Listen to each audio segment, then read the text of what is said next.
ओम श्री राधा कृष्णाभ्याम नमः। निरस्त निखिला ज्ञानम लाला ज्ञान विलक्षणम पूर्णानंद किमप तन्नीलरत्न महम भजे। एकादश स्कंद आरंभ होता है। उसके पहले अध्याय में यदुवंश को ऋषियों का शाप। तो व्यासनंदन भगवान श्री सुखदेव जी कहते हैं कि परीक्षित, भगवान श्री कृष्ण ने बलराम जी तथा अन्य यदुवंशियों के साथ मिलकर बहुत से दैत्यों का संहार किया तथा कौरव और पांडवों में भी शीघ्र मारकाट मचाने वाला अत्यंत प्रबल कलह उत्पन्न करके पृथ्वी का भार उतार दिया। कौरवों ने कपटपूर्ण जुए से, तरह तरह के अपमानों से तथा द्रौपदी के केस खींचने आदि अत्याचारों से पांडवों को अत्यंत क्रोधित कर दिया था।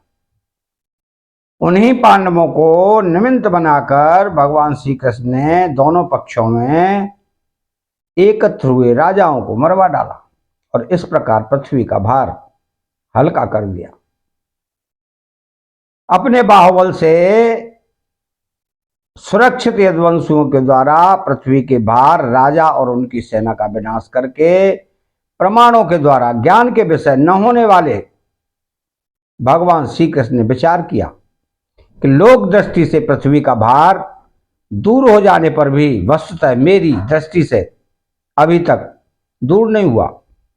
क्यों कि जिस पर कोई विजय नहीं प्राप्त कर सकता वह यदुवंश अभी पृथ्वी पर विद्यमान है। यह यदुवंश मेरे आश्रित हैं और हाथी, घोड़े, जन, बल, धन, बल आदि विशाल वैभव के कारण उच्च श्रृंखल हो रहा है। अन्य किसी देवता आदि से भी इसकी किसी प्रकार पराजय नहीं हो सकती।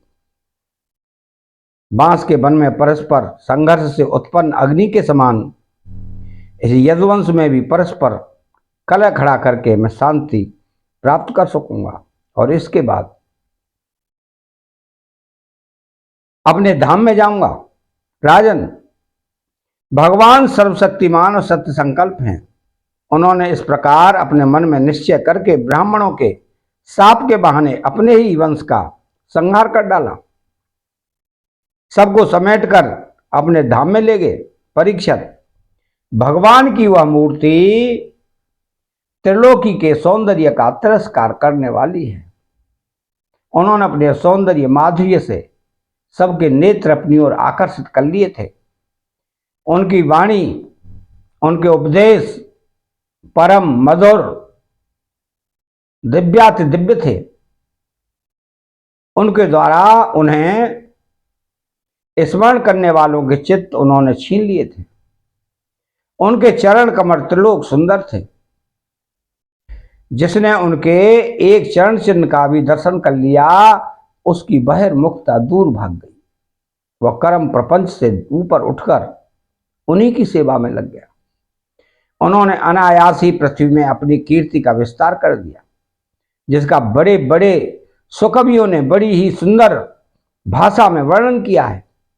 वह इसलिए कि मेरे चले जाने के बाद लोग मेरी इस कीर्ति का गान, श्रवण और स्मरण करके इस अज्ञान रूप अंधकार से सुगमतया पार हो जाएंगे।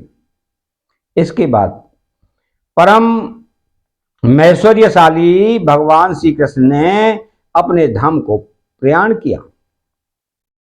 राजा परीक्षित ने पूछा कि भगवान, यदुवंशी बड़े ब्राह्मण भक्त थे, उनमें बड़ी उदारता भी थी और वे अपने कुल वृद्धों की नित्य निरंतर सेवा करने वाले थे। सबसे बड़ी बात तो यह थी कि उनका चित्त भगवान श्री कृष्ण में लगा रहता था। फिर उनसे ब्राह्मणों का अपराध कैसे बन गया और क्यों ब्राह्मणों ने शाप दिया? तो भगवान के परम प्रेमी प्रवर उस शाप का कारण क्या था तथा क्या स्वरूप था? समस्त यदुवंशियों के आत्मा, स्वामी और प्रियतम एकमात्र भगवान श्री कृष्ण ही थे। फिर उनमें फूट कैसे हुई? दूसरी दृष्टि से देखें तो वे सब ऋषि अद्वैतदर्शी थे, फिर उनको ऐसी भेद दृष्टि कैसे हुई?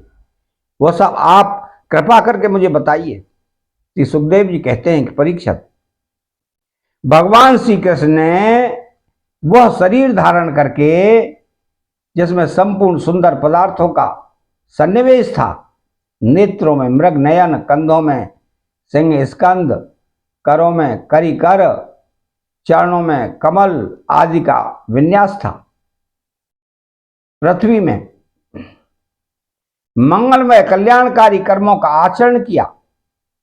वे पूर्ण काम प्रभु द्वारका धाम में रहकर क्रीड़ा करते रहे और उन्होंने अपनी उदार कीर्ति की स्थापना की। जो कीर्ति स्वयं अपने आश्रय तक का दान कर सके वह उदार है। अंत में श्री हरि ने अपने कुल के संहार उपसंहार की इच्छा की, क्योंकि अब पृथ्वी का भार उतरने में इतना ही कार्य शेष रह गया था।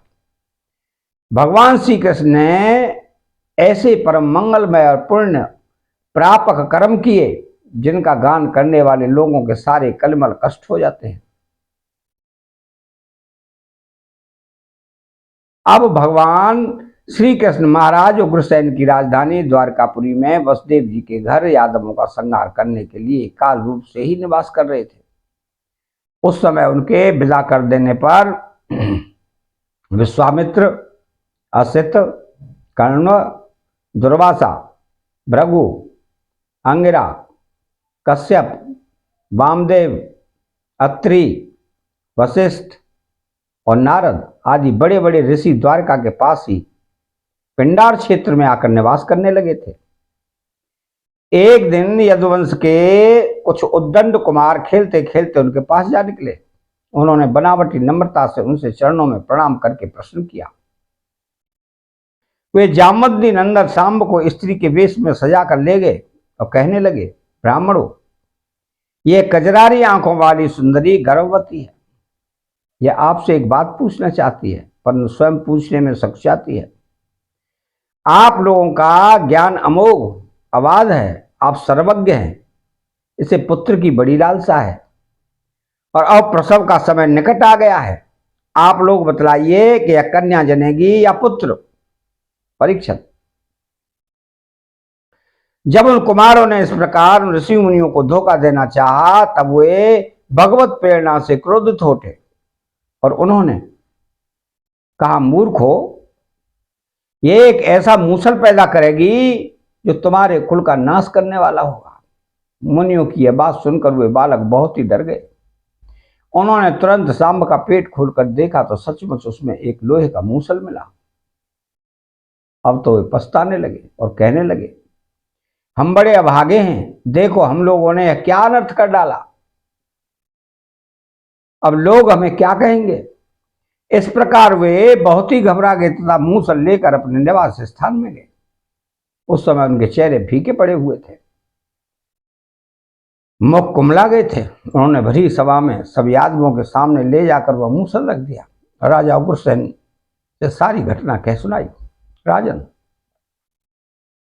जब सब लोगों ने ब्राह्मणों के साप की बात सुनी और अपनी आंखों से उस मूसल को देखा तब सब के सब द्वारकावासी विस्मित और भयभीत हो गए, क्योंकि वो जानते थे कि ब्राह्मणों का साप कभी झूठा नहीं होता। यदुराज उग्रसेन ने उस मूसल को चूरा चूरा कर डाला और उस चूरे तथा लोहे के बचे हुए छोटे टुकड़ों को समुद्र में फेंकवा दिया। इसके संबंध में उसने भगवान श्री कृष्ण ने कोई सलाह न ली, ऐसी ही उनकी प्रेरणा थी। परीक्षित, उस लोहे के टुकड़े को एक मछली निकल गई और चूरा तरंगों के साथ बह बहकर समुद्र के किनारे आ लगा। और थोड़े दिनों में एरक बिना गांठ की एक घास के रूप में उगाया। मछली मारने वाले मछुओं ने समुद्र में दूसरी मछलियों के साथ उस मछली को भी पकड़ लिया। उसके पेट में जो लोहे का टुकड़ा था वो जरा नामक व्याध ने अपने बाण की नोक में लगा लिया। भगवान सब कुछ जानते थे, वे इस श्राप को उलट भी सकते थे, फिर भी उन्होंने ऐसा नहीं किया। काल रूपधारी प्रभु ने ब्राह्मणों शाप का अनुमोदन ही कर दिया। अतः यहां पहला अध्याय समाप्त होता है। चैनल को सब्सक्राइब करें, बेल आइकन घंटी को बजाएं और कमेंट बॉक्स में श्री राधे कृष्ण लिखें। जय श्री कृष्णा।